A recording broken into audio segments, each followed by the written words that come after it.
Oui, merci Monsieur le Président de séance, Monsieur le Vice-président.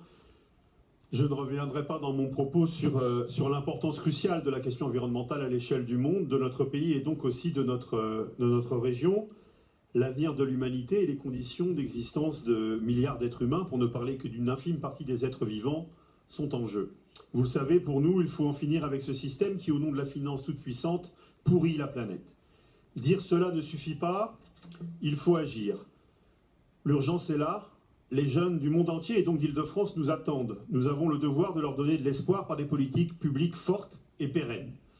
C'est donc avec cette hauteur de vue et la pleine mesure de cette réalité qu'il faut, au niveau de notre institution, qui est quand même celui d'une des régions les plus riches d'Europe et donc du monde, qu'il faut donc réfléchir et décider des politiques publiques environnementales régionales. L'exemplarité dans le monde de la région capitale de la France n'est pas à minorer. Cela nous confère une grande responsabilité. Il ne s'agit pas de nier, quand on regarde votre projet de budget et les précédents, les actions entreprises que par ailleurs nous votons dans la grande majorité des cas.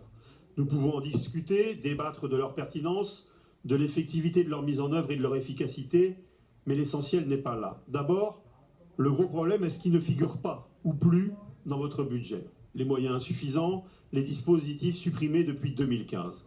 Ensuite, votre projet de budget présente une succession d'actions qui, sans en remettre en cause l'utilité, ne dégage pas de cohérence.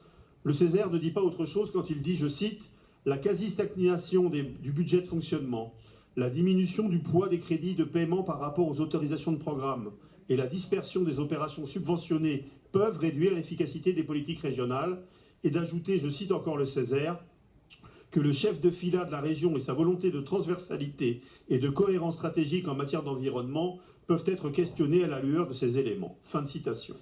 Nous vous l'avons déjà dit, nous pensons que vos choix politiques et budgétaires ne permettent pas de répondre à la hauteur de cet enjeu.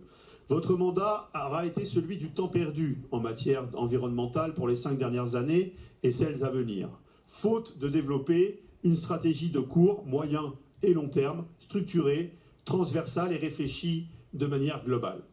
Faire de la région un guichet et les appels à projets ne suffit pas.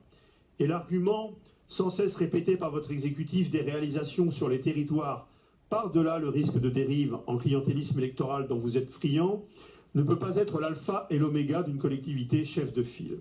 Et cela renvoie à une question qu'il s'agit d'éclaircir une fois pour toutes. Ce que vous appelez une COP régionale a-t-elle accouché de 190 propositions, comme le dit l'exposé des motifs de l'annexe 11, ou d'engagements comme vous me l'avez dit vous-même et le vice-président aux finances? Les mots ont un sens et il convient de préciser. S'il s'agit de propositions, ce n'est pas une COP, mais plutôt des promesses électorales. Et s'il s'agit d'engagement, alors il faut des budgets, des programmations et un calendrier de mise en œuvre concrète, ce qui est loin d'être le cas.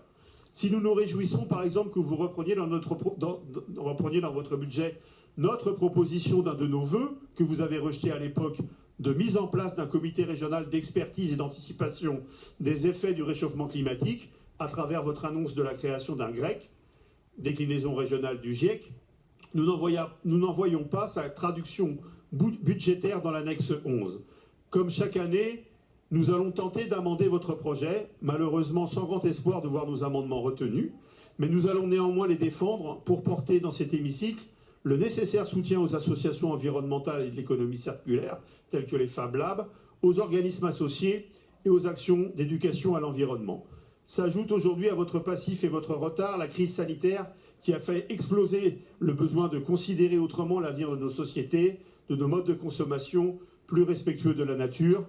Une région moderne et intelligente, Monsieur le Vice-président, est une région qui relève ces défis. Je vous remercie.